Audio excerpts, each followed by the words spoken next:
Сіздерге дағы бір оңой бір зикірді айта кетейін азыр. Ушу менен анан Кудай кааласа сөзүмдү аяктайын. Тирмизи шарифте келет, Тамими Дари радıyallahu anhuдан риваят бар. Пайгамбар саллаллаху алейхи ва саллям айткан. Мындай деген: "Ман кал, кимде ким айтса, не деп?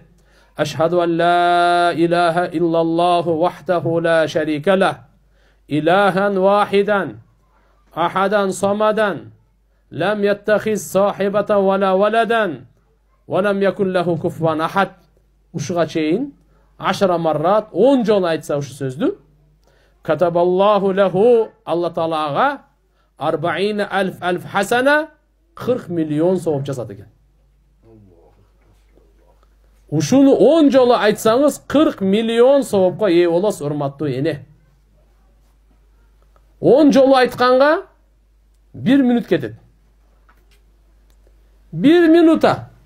1 минутада 40 миллион сом алсаңыз кандай? 40 миллион доллар берсе кандай? 40 миллион тонна алтын берсе кандай дейсиз? Булардын бардыгы чепуха. Алла Таала 40 миллион сауап берип атат. Демек бул жашообузду бекер кетирбей, зикир жөнөкөй нерсе эмес. Пайгамбарыбыз айткан, кабырдын азабынан куткаруучураак зикирден өткөн амал жок деген.